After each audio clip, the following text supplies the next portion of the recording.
What if being rich isn't really about having more money? Imagine two people who wake up every morning with completely different financial lives. One has money working for them. The other works for money just to get through the month. But why does that difference become so difficult to escape? Let's start with something simple: income. If you earn more money, you obviously have more options. But income alone doesn't determine whether someone becomes wealthy. What happens to that money after it arrives can matter just as much. Someone can earn a huge salary and still spend almost everything they make. Another person can earn much less, control their expenses, and consistently save and invest.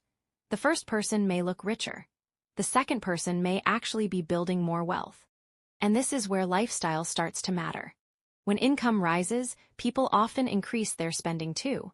A bigger house, a newer car, more expensive clothes, more subscriptions, more trips. None of these things are automatically bad. The problem begins when every increase in income immediately becomes an increase in spending.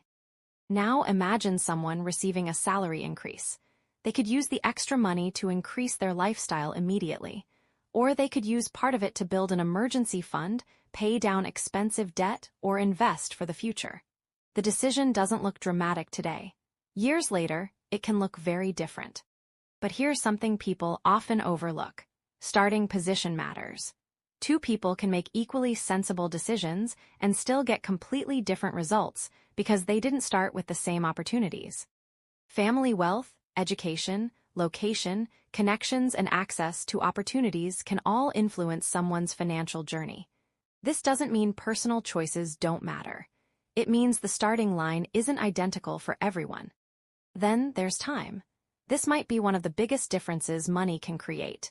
When you have enough financial security, you may have more freedom to decide how you use your time. When money is tight, your choices can become much more limited. Think about an unexpected expense.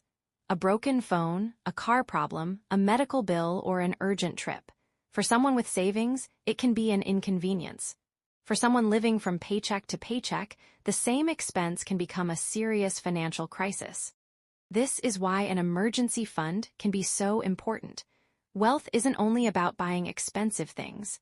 Sometimes wealth looks incredibly boring. It looks like having money available when something goes wrong. Another major difference is debt. Debt isn't automatically bad. A loan can sometimes help someone buy a home, get an education, or build a business. But high-cost debt can become extremely difficult when interest keeps adding to the balance. Now let's talk about investing. This is where time becomes extremely powerful. Money that is invested can potentially grow, and the growth itself can generate further growth. That's the basic idea behind compound returns. Someone who starts investing earlier can have more time for their money to potentially grow. Someone who starts later may need to contribute much more to reach the same goal. That's why time can be one of the most valuable resources in personal finance. But money doesn't automatically make someone happier. Once basic needs and financial security are covered, buying more and more expensive things doesn't necessarily create the same increase in happiness. Experiences, relationships, health, and having control over your time can matter too. And this is where social media can make the comparison even worse. You see someone's car, house, holiday, or designer clothes. What you don't see is their bank balance, their debt, their family support, or how much work went into paying for it. So comparing your entire financial life to someone's highlight reel can be misleading. You might be comparing your behind the scenes with someone else's best moments. So what actually separates people financially? It's rarely one magic habit. It's usually a combination of income, spending, saving, investing, debt, opportunities, knowledge, and time. Some of those things are within our control. Others aren't. Being wealthy also isn't the same thing as looking wealthy. A person driving an ordinary car and quietly investing money may be building more wealth than someone constantly showing off expensive purchases. Wealth can be invisible. So the biggest difference isn't simply rich versus poor.